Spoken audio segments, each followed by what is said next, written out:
ہمارے لیے جو سعودی عرب ہے، قطر، پاکستان، ان کے لیے تو بالکل ناممکن ہے کہ اس طرح کی ہم منظوری کریں، اسرائیل کو تسلیم کریں اس وقت، وہ تو ناممکن ہے۔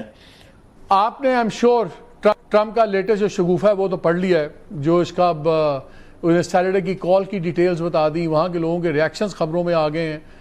یہ بیوقوفی ہے کہ اب ختم ہوگی ڈیل؟ اب یہ تو اس نے بڑے سوال بڑے کر دیے ہیں کہ مڈل ایسٹ والے بھی فیصلہ کریں کہ وہ پھر انہوں نے یو ایس بیسز بھی رکھیں کہ نہ رکھیں، گن پوائنٹ پہ اتنی بڑی بات۔ ہاؤ ڈو یو سی دس؟ کیا ایران پیس ڈیل از ڈیڈ آپ کے خیال میں؟ اب جنگ ہی ہوگی؟ جی، میرے خیال میں ایران ڈیل ابھی لائف سپورٹ پر ہے۔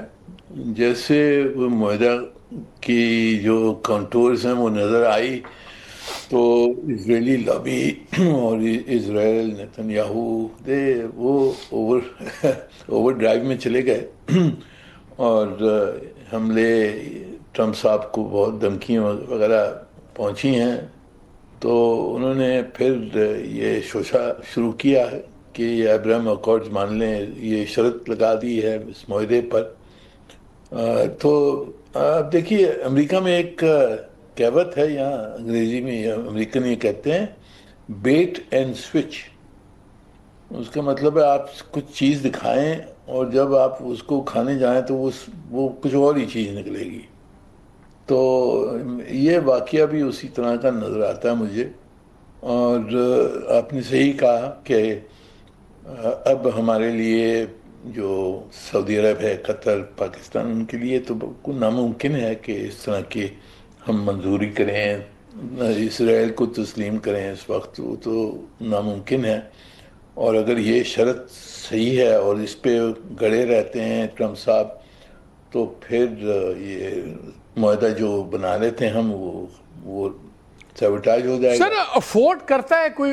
شاید یہ جنگ ختم ہو جائے، امن ہو جاتا، اور اس کے بعد یہ ابراہم اکارڈز کی گیم چلاتے امریکن عقل مندی سے، تو زیادہ چانسز تھے کہ ممالک آہستہ آہستہ اس میں آ جاتے گن پوائنٹ کے اوپر۔ اور یہ یاد رکھیں کہ جو مڈل ایسٹ کے لوگوں کی سوچ ہے، حکمران ایک طرف کھڑے ہوئے ہیں، عوام ایک طرف کھڑے ہوئے ہیں، کیا کوئی بھی مسلم ورلڈ کا لیڈر اس وقت افورڈ کرتا ہے کہ وہ نیکڈلی گن پوائنٹ پہ جا کے اسرائیل کو مان لے؟ وہ اپنا اقتدار بچا لیں گے؟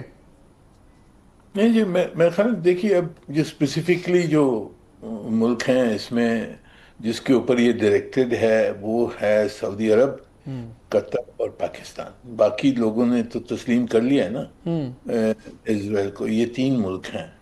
اب یہ تینوں کے لیے بڑا مشکل ہوگا کہ اس معاہدے کے لیے وہ تسلیم کریں اسرائیل کو۔ سوال پیدا نہیں ہوتا، میرے خیال میں بالکل ان ایکسیپٹیبل ہوگا ان کے لیے اس وقت۔ پر یہ ہو سکتا ہے کہ ٹرمپ صاحب کہیں کہ اچھا چلیے یہ معاہدہ ہم کر لیتے ہیں، پر یہ جو نقطہ ہے ابراہیم اکارڈز کا، اس کے اوپر بھی مذاکرات اور جاری رہیں گے، اور پھر دیکھا جائے گا بعد میں کہ لیٹس ٹیک ڈاکٹر